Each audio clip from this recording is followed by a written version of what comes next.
Fala pessoal, beleza? Neste vídeo vou demonstrar as equações de período e frequência usadas em movimento harmônico simples, que serve aí para cálculo e descrição do movimento em um sistema massa-mola ou também em um pêndulo simples.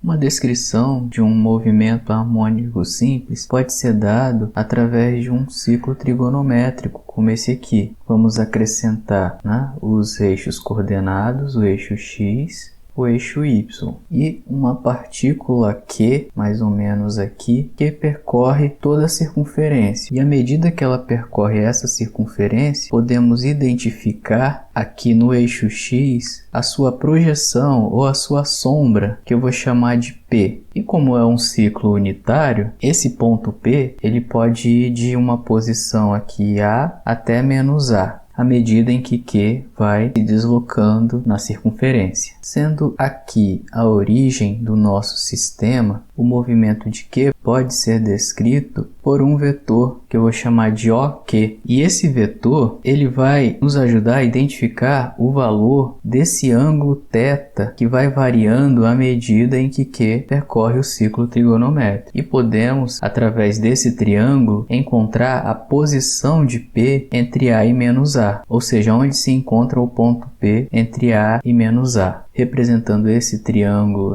aqui temos o nosso origem, que vai formar o vetor OQ, a projeção dele, P, que é o eixo x. E precisamos encontrar essa distância OP aqui, que eu vou chamar de x mesmo, para saber a posição de P no eixo x. Sabendo de antemão que a distância do vetor OQ é A. É o raio aqui, da nossa circunferência. Então, pelas relações trigonométricas, conseguimos observar que esse triângulo é um triângulo retângulo de ângulo θ, que descrevemos aqui também. E essa relação nos fornece que o cosseno de um ângulo, o cosseno de θ, é igual à razão entre o cateto e a hipotenusa, que é A. Significa que a posição x pode ser descrita, pode ser encontrada pelo produto entre A vezes o cosseno desse ângulo. Ou seja, essa equação aqui nos descreve a posição da partícula no eixo x, tanto de A até menos A, independente do tempo.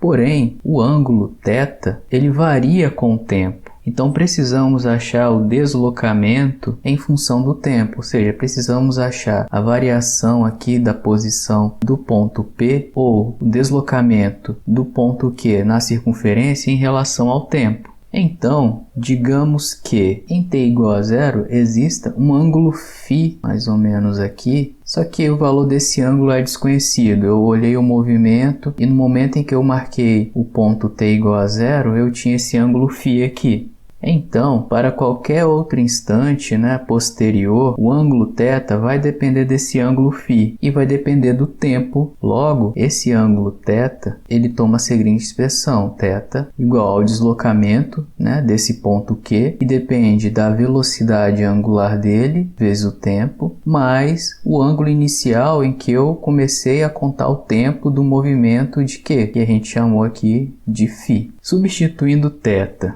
para obter essa posição no eixo x, substituindo θ aqui, x vai tomar a seguinte expressão: x, agora dependente do tempo, vai ser igual a cosseno de ômega-t mais φ. E esta é a equação de posição dependente do tempo, a equação completa. Agora, digamos que essa partícula Q, ela iniciou seu movimento em um tempo t diferente de zero e que ela já tenha completado uma volta, ou seja, tenha descrito um período que eu vou chamar de t, que é o tempo de uma volta completa. Com isso, se eu quero saber a posição dessa partícula em um tempo posterior qualquer, digamos em um tempo mais ou menos aqui, que eu vou chamar de t', esse tempo t', ele pode ser dado pelo tempo inicial, que é o tempo diferente de zero, esse aqui, mais a volta completa, Então eu sei que a partícula iniciei o movimento em um tempo qualquer, ela deu uma volta completa e parou no t'. E esse tempo t' pode ser descrito dessa forma aqui. Para descobrir então o valor do ângulo θ nesse tempo posterior qualquer, já descobrimos que o valor de θ pode ser dado pela velocidade vezes o tempo mais mais o ângulo φ, né, que é o ângulo inicial do tempo inicial que eu comecei a observar o movimento da partícula Q. Como eu quero um tempo t'